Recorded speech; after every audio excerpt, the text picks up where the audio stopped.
함께 나눌 하나님 말씀은 신약성경 사도행전 1장 9절에서 11절까지 말씀입니다.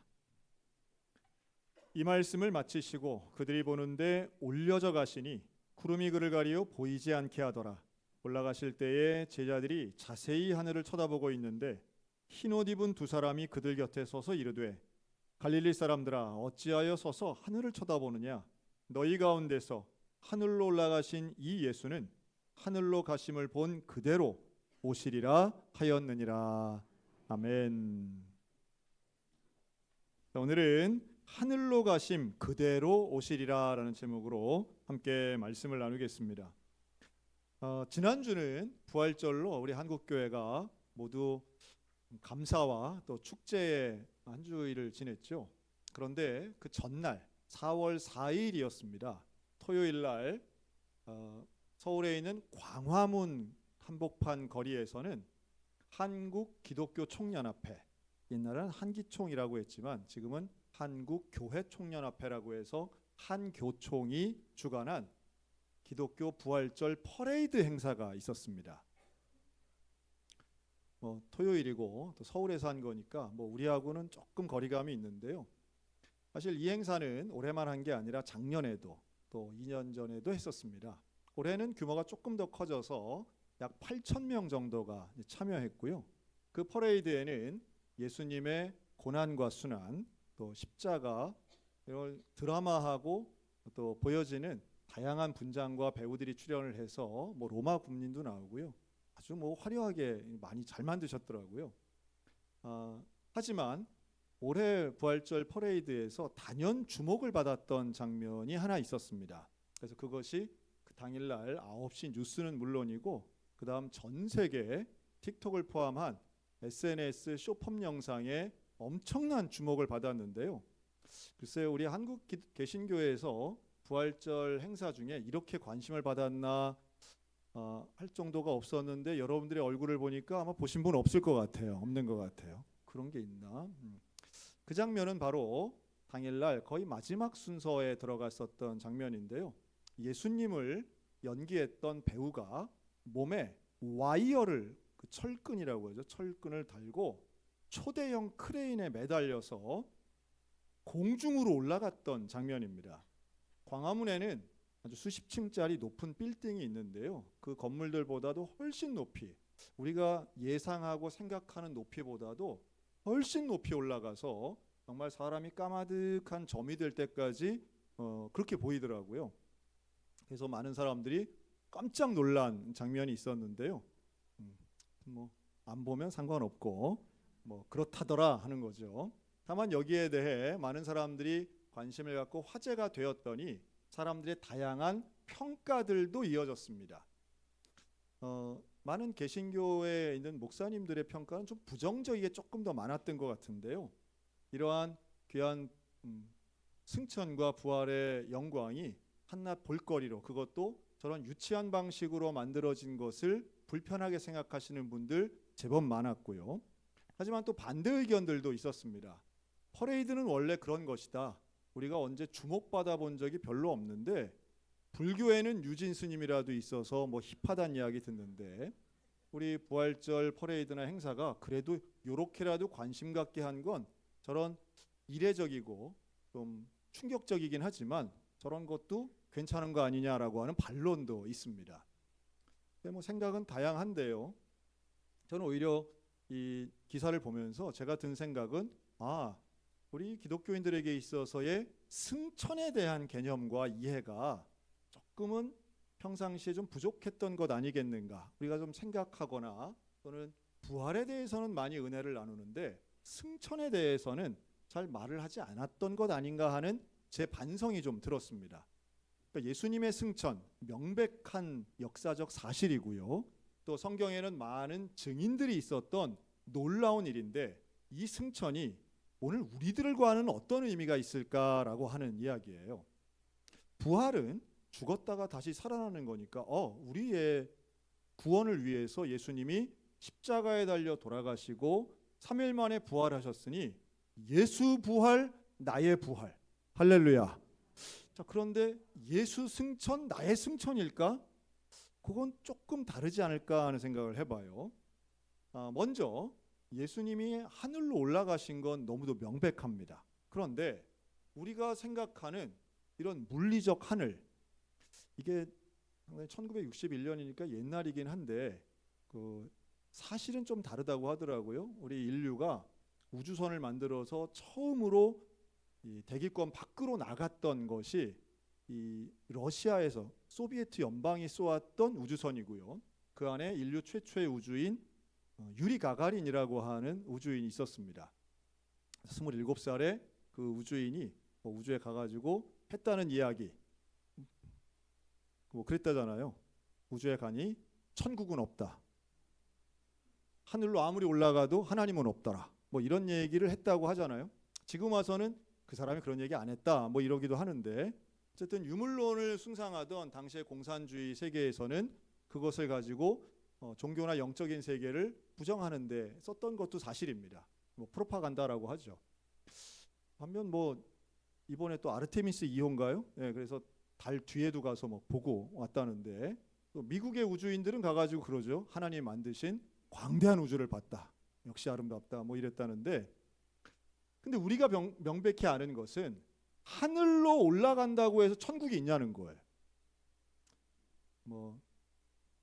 비행기를 안 타보셔서 모르실 텐데 비행기 타보신 분들은 올라가면 뭐가 있어요? 구름 정도? 아무것도 없지 않습니까? 그냥 멋있다, 아름답다는 이야기는 할 수 있을지 몰라도 하늘로 올라가면 천국이 있다고 생각하시는 분들은 최소한 현대인들 중에는 없습니다. 그러니까 물리적 하늘, 스카이가 아니라는 것 정도는 우리가 알아요. 자, 그런데 예수님이 승천하신 거는 또 사실이거든요. 그렇다면 그럼 어디로 가신 거지? 왜 예수님은 그 일정 높이라도 올라가신 건 왜 올라가셨을까라고 하는 게 오늘 설교의 주제예요. 솔깃하지 않습니까? 네, 졸지 말고 끝까지 한번 들어보세요. 자, 그런데 여기서 나오는 이 하늘이라고 하는 단어는요, 일단 이 개념을 더 좀 봐야 되겠죠. 이 하늘과, 오늘 키워드는 하늘과 구름입니다. 승천하시는 예수님을 보면서 제자들이 분명히 하늘을 보는데 구름이 딱 끼면서 예수님이 구름과 함께 구름에 가리워지시면서 사라졌다. 이제 이 말씀인데, 이 하늘과 구름을 먼저 설명을 해야죠. 하늘은 헬라어로 우르노스라고 하는 말입니다. 그런데 이 우라노스라고 하는 말은 정확하게는 땅이 아닌 곳을 이야기하는 거예요.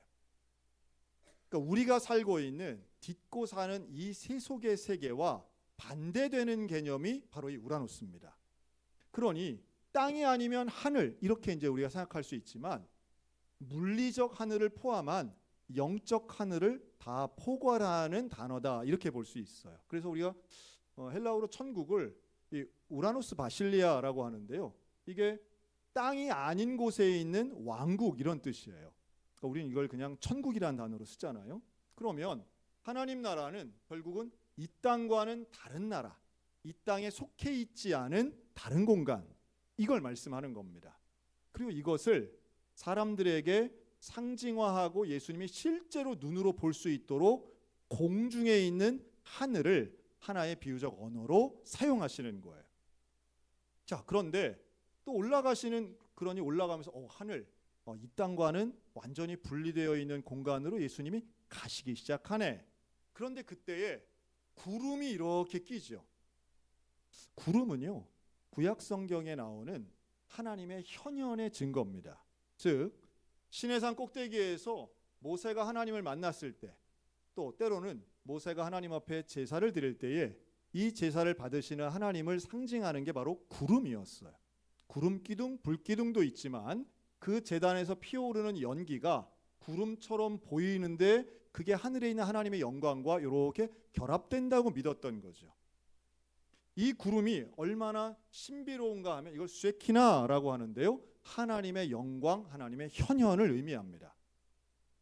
다시 말해 일상의 수증기가 모여서 만든 걸 우리가 구름이라고 하지만, 그렇게 하나님의 영광이 눈에 마치 보이는 것처럼 이 땅과는 구별되어서 하나님의 영광을 직접 보지는 못하니 이것이 자연현상처럼 보이는 걸 구름이라고 표현하는 거예요.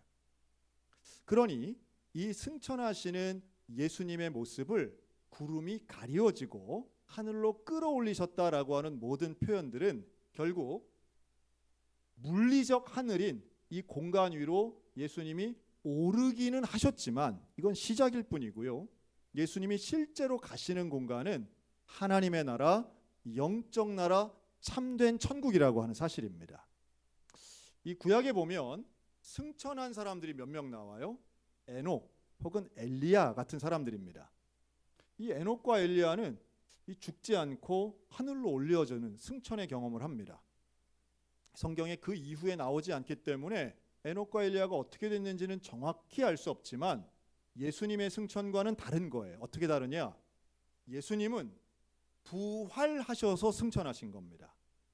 이게 왜 중요하냐 하면 인간의 육체를 입고 가는 하나님 나라가 아니라 부활체로서 가는 하나님의 나라로서의 중요한 특징이 있는 거죠.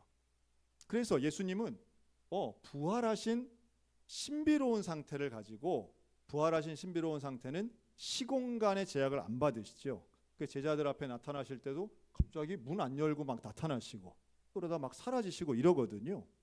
그런데 이러한 부활체의 신비로움을 가지시고 승천하셔서 하나님의 나라 천국으로 이렇게 옮기셨다고 우리는 믿고 있습니다.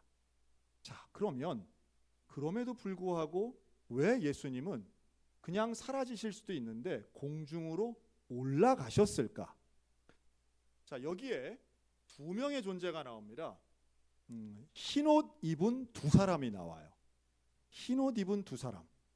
성경에 나오는 흰옷, 그것도 신비로운 흰옷은요 하얀 색깔의 옷이라기보다는 광채가 나는 옷이라고 보는 게 합당합니다. 즉 옷에서 빛이 나는 거죠. 그 빛이 태양빛이라기보다는 하나님의 거룩한 영광의 빛이 나오는 거예요. 이걸 정확하게 기술할 만한 인간의 언어는 없다고 생각합니다. 이 영광된 빛이 나서 마치 모세의 얼굴을 똑바로 못 봤던 것처럼, 그것도 일부의 하나님 영광의 일부였거든요. 그렇게 옷에서 광채가 나는 흰옷이라고 표현되는 이 사람들의 존재는 결국 천사겠죠. 근데 이 천사 둘이 하늘을 바라보고 있는 예수님의 승천하시고 사라지신 이 모습을 바라보고 있는 사람들에게 뭐라고 하느냐 하면 너희가 본 그대로 다시 오실 것이다 라고 말씀합니다. 여러분, 그게 뭐예요? 예수님이 다시 오시는 게 그게 재림입니다. 즉 승천하시는 예수님이 약속을 주세요. 다시 오실 것에 대한 약속을 주시는데 재림에 대한 약속입니다. 사랑하는 성도 여러분, 부활은 구원의 완성이고요, 승천은 예수님 사역의 완성입니다. 예수님이 이 땅에 오셔서 하신 모든 일의 마지막이에요, 승천. 그렇다면 이 부활과 승천을 믿는 우리에게 예수님이 약속해 주시는 것 하나가 있는데 그게 바로 재림입니다. 여러분, 예수 그리스도가 다시 오신다는 사실을 믿으시기 바랍니다. 이 얘기까지 들은 거예요. 천사가 이야기한 예수님의 재림에 대한 약속까지 들었어요. 자, 그러면 이때 예수님의 승천을 본 사람이 100명이 넘거든요. 그럼 이 사람들은 이후에 어떤 삶을 살았을까요? 이들은 직접 들은 거예요. 다시 오실 것에 대한 약속. 그러면 예수님의 승천을 본 사람들은 그 다음 날부터 하늘을 볼 때 무슨 생각이 들까요? 예수님이 다시 오셔. 나는 예수님의 승천을 보았어. 이전까지는 예수님이 사라지시는, 부활하신 예수님이 사라지실 때에 그냥 사람들이 모르게 사라지셨어요. 엠마오로 가던 두 제자가 사라지신, 언제 나타나시고 언제 사라지신지도 모르게 그렇게 경험한 반면 예수님의 승천을 본 제자들은 바로 그 사라지시는 장면을 경험한 거예요. 그런데 이게 소멸이거나 삭제된 게 아니라 예수님이 다시 오신다는 약속을 하신 거죠. 그러면 하늘을 볼 때에 당연히 이전까지는 하늘이 맑고 개고 흐리고 이런 일기의 여부로 보았다면 이후로는 하늘은 예수님이 가신 곳, 예수님이 다시 오실 곳으로 보여지는 겁니다. 놀라운 변화예요. 시각의 변화입니다. 너희가 본대로 오실 것이다 라고 하는 인간이 어디를 어떻게 보느냐의 시각의 변화는 곧 인생관의 변화예요. 인생관할 때 그 관자가 볼 관자를 쓰잖아요. 인생을 어떻게 볼 것인가, 가치를 어디에 둘 것인가가 가치관인 것처럼 우리 믿음의 사람들이 어떻게 사물을 바라보고 어떤 시각을 가지고 내 인생을 볼 것인가는 하늘과 땅의 차이입니다. 그리고 이제는 하늘을 바라보며 예수님의 승천과 재림을 볼 수 있게 된 이 초대교회 신자들은 어떤 어려움의 순간에도, 고통의 순간에도 이제는 하늘을 바라보며 재림을 기다릴 수 있게 됩니다. 자, 이것을 그냥 멈추지 않죠. 자기의 동료와 그때 승천을 보지 못했던 사람들에게 이것을 전파했을 거예요. 자녀들에게도 이야기하고 마치 자랑처럼 말했을 겁니다. 나 그때 봤어. 예수님이 올라가셨어. 그리고 약속하셨어. 다시 오실 거라고. 언제인지 몰라. 너희가 알려하지 말라고 하셨어. 하지만 분명한 건 예수님 다시 오셔. 여러분, 이 말은 핍박과 박해받던 초대교회 성도들에게는 소망의 말씀이었습니다. 미래가 암울하고 앞날이 캄캄했던 그 순간, 우리말에도 그런 게 있죠. 절망의 순간, 하늘이 무너지는 것 같다, 이런 표현이 있는데요. 마치 그런 느낌의 막막함 가운데에도 이들은 하늘이 무너지는 게 아니라 가끔 고개를 들어 하늘을 볼 때마다 예수님의 약속을 떠올리는 거예요. 지하 무덤인 카타콤에서 이들이 신앙생활을 할 때에도 마찬가지입니다. 우리 하늘을 보자. 다시 오실 거야. 다시 오실 예수님을 생각하면 이 고난을 견뎌낼 수 있는 거죠. 왜냐하면 예수님이 다시 오실 때, 신랑 되신 주님이 다시 오실 때 우리는 신부의 모습으로 정결하게 신앙을 지키고 기다리면서 예수님과 한 몸 돼야지. 예수 부활 나의 부활, 예수 생명 나의 생명.